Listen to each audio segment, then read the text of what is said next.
Hello नमस्कार। मैं सुनील गुप्ता एक बार फिर से आपके साथ हूं फाइनेंशियल मार्केट से जुड़े कुछ नए अपडेट्स के साथ। हाल ही में आपने न्यूज़पेपर्स और डिफरेंट प्लेटफॉर्म्स पे एक नाम जरूर सुना होगा, वो है हिंडनबर्ग। जी हाँ, हिंडनबर्ग ये नाम उस समय ज्यादा चर्चा में आया जब इसने Indian business tycoon Gautam Adani पे एक आरोप लगाया, और इसके साथ ही अभी कुछ दिन पहले इसने SEBI chief, current SEBI chief Shrimati Madhuri Buch के ऊपर भी कुछ आरोप लगाए। लेकिन क्या आपको पता है एक्चुअली ये हिंडनबर्ग है क्या और ये पूरा मसला क्या है? नहीं पता? आइए मैं बताता हूँ। सबसे पहले समझते हैं ये हिंडनबर्ग है क्या। Hindenburg basically US based short selling और रिसर्च फर्म है और इसको 2017 में नाथन एंडरसन ने स्टैब्लिश किया था। इस फर्म का बेसिकली काम होता है शेयर्स को सेल करना या शॉर्ट सेल करना, जिसकी वजह से जब शेयर्स का प्राइस भविष्य में नीचे जाता है तो इस तरह की फर्म्स को फायदा होता है। हिंडनबर्ग ने 23 जनवरी 2023 को अडानी ग्रुप पे एक आरोप लगाया कि अडानी ग्रुप इस कॉर्पोरेट वर्ल्ड का सबसे बड़ा कॉन कर रहे हैं। उन्होंने ये भी आरोप लगाया कि अडानी ग्रुप के शेयर्स में भारी मैनिपुलेशन है। हालांकि अडानी ग्रुप की तरफ से इसका जोरदार खंडन किया गया, लेकिन फिर भी इस रिपोर्ट के चलते उस समय अडानी ग्रुप के शेयर्स 20% तक गिर गए थे। जैसा कि हम बहुत सारे लोग जानते होंगे अडानी ग्रुप के बारे में। Adani group one of the largest business group है इंडिया का, और जिसके चेयरमैन गौतम अडानी है और इसका हेडक्वार्टर अहमदाबाद में है। इस ग्रुप को स्टैब्लिश किया गया था 1988 में, और आज की डेट में ये बहुत सारे सेक्टर्स जैसे एनर्जी, इंफ्रास्ट्रक्चर, पावर, पोर्ट जैसे फील्ड्स में एक्टिव है। 27 जनवरी 2023 को अडानी ग्रुप ने एक एफपीओ यानी कि follow up public offer launch किया था, जिसका उद्देश्य था लगभग 2.5 बिलियन रुपीस मार्केट से कलेक्ट करने का। लेकिन इस रिपोर्ट के चलते जो नेगेटिविटी मार्केट में आई, उसके चलते 31 जनवरी 2023 को उनको ये ऑफर कॉल ऑफ करना पड़ा, कैंसिल करना पड़ा। इस सब के बाद 2 जनवरी 2023 को सुप्रीम कोर्ट ऑफ इंडिया ने एक कमेटी का गठन किया और यह फैसला लिया कि इस पूरे मामले की जांच सेबी द्वारा की जाएगी, और इस कमेटी को इंस्ट्रक्शन दिए कि अपनी रिपोर्ट उसे 14 अगस्त तक सबमिट करनी पड़ेगी। हालांकि 14 अगस्त को सेबी ने सुप्रीम कोर्ट को बताया कि अभी हमारी पूरी जांच नहीं हो पाई है। टोटल 24 रिपोर्ट्स थी, उसमें से 22 की जांच हो गई है, 2 पर जांच अभी बाकी है, और उन्होंने इस मसले में 15 दिन का एक्सटेंशन भी मांगा। पूरे मामले की जांच के बाद नवंबर 2023 में इस मामले पर सुप्रीम कोर्ट ने अपना निर्णय होल्ड पर डाल दिया, और फाइनली जनवरी 2024 में सुप्रीम कोर्ट ने अपना वर्डिक्ट दिया, और इस वर्डिक्ट में सुप्रीम कोर्ट ने माना कि सारे एलिगेशंस बेसलेस और झूठे थे, और इस मामले में अडानी ग्रुप को क्लीन चिट दे दी। सुप्रीम कोर्ट के इस आदेश के चलते जून 2024 तक अडानी ग्रुप के शेयर्स अपने पुराने लेवल पे वापस पहुंच गए। इस सारे मामले के चलते जुलाई 2024 में सेबी ने हिंडनबर्ग को एक शो कॉज नोटिस इशू किया। आइए अब जानते हैं कि इस पूरे मामले में सेबी चीफ माधुरी बुच का नाम कैसे आया। लेकिन इसके पहले आइए जान लेते हैं सेबी चीफ माधुरी बुच के बारे में। माधुरी बुच सेबी की पहली विमेन चेयरपर्सन है और इनका एक लंबा कॉर्पोरेट बैकग्राउंड रहा है।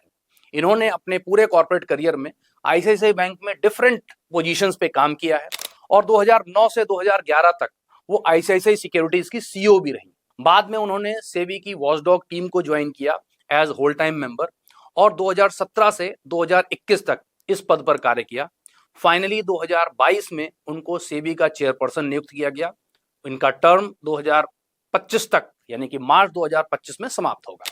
लेकिन इसी बीच 10 अगस्त 2024 को हिंडनबर्ग ने सोशल मीडिया पे एक मैसेज जारी किया और उसमें कहा कि हिंदुस्तान में कुछ बड़ा होने वाला है, और सेम डे उसने एक रिपोर्ट जारी की जिसने उसने कहा कि अडानी ग्रुप द्वारा मनी साइफनिंग में यूज किए गए ऑफशोर फंड में माधुरी बुच और उनके हस्बैंड का स्टेक था। हालांकि 12 अगस्त को माधुरी बुच और उनके हस्बैंड ने एक ज्वाइंट स्टेटमेंट जारी किया और उसमें कहा कि ये सारे आरोप बेसलेस हैं, बेबुनियाद हैं, और उन्होंने ये भी कहा कि उनके सारे फाइनेंशियल स्टेटमेंट्स ओपन हैं किसी भी जांच के लिए। अब चूंकि सेबी हमारे मार्केट का चीफ रेगुलेटर है और इस बार नाम था सेबी चीफ का, तो मसला थोड़ा सा पॉलिटिकल हो गया। कई सारे और नए आरोप लग गए, उसके क्लैरिफिकेशंस भी आ गए। अभी हाल ही में एक और आरोप लगा जिसमें ये कहा गया कि एक ऐसी एंटिटी जिसकी जांच खुद सेबी कर रही है, उसका ऑफिस माधुरी बुच की बिल्डिंग में है, और उस कंपनी से माधुरी बुच ने लाखों रुपए का रेंट रिसीव किया है। इसके पहले एक और आरोप लगा कि उन्होंने इस पद पर रहते हुए आईसीआईसीआई बैंक और उसकी ग्रुप कंपनी से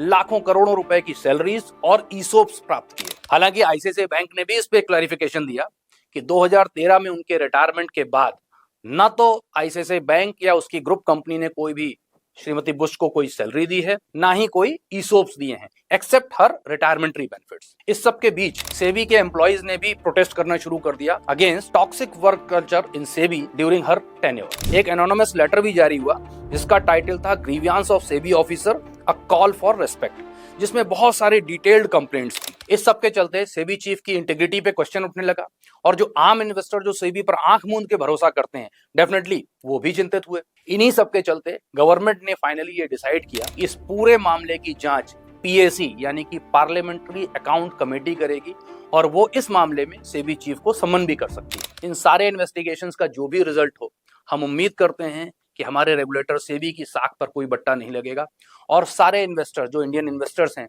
उनका पैसा सेफ और सुरक्षित रहेगा। क्योंकि इस सारे मामले पे इन्वेस्टिगेशन अभी चल रहा है, तो हम सभी से उम्मीद करते हैं कि वो इस मसले पे पैनिक ना हो, जजमेंटल ना हो। इस मामले का जो भी रिजल्ट आएगा डेफिनेटली वो इंडियन मार्केट के हित में होगा। हमें एक चीज का और ध्यान देना चाहिए, क्या हिंडनबर्ग ने जो ये रिपोर्ट्स पब्लिश की, ये जो एलिगेशंस लगाए, इसके पीछे उसका मोटिव क्या था? क्या हिंडनबर्ग इंडियन इन्वेस्टर्स और इंडियन मार्केट की बहुत बड़ी हितैषी है? क्या ऐसा करने के पीछे उसका कोई निहित स्वार्थ तो नहीं है? हमें इन सारी बातों को ध्यान में रखते हुए अपने निर्णय लेने हैं, पैनिक नहीं होना है और एक सीजन्ड इन्वेस्टर की तरह से बिहेव करना है। हम उम्मीद करते हैं इस पूरे मामले की जांच निष्पक्ष तरीके से होगी और जो भी फैसला होगा वो आम इंडियन इन्वेस्टर्स के हित में होगा। तो हमें उम्मीद है इस पूरे मामले को लेकर के आपके दिमाग में जो भी सवाल रहे होंगे उस पर काफी कुछ क्लैरिटी आ गई होगी। फिर भी अगर कोई सवाल या शंका है आपके दिमाग में तो कृपया हमें कमेंट्स करके बताएं। हम कोशिश करेंगे कि आपके उन सवालों के जवाब दे सकें। हम फिर मिलेंगे अपने अगले एपिसोड में कुछ नए अपडेट्स और कुछ नई उपयोगी जानकारियों के साथ। तब तक के लिए गुड बाय, नमस्कार।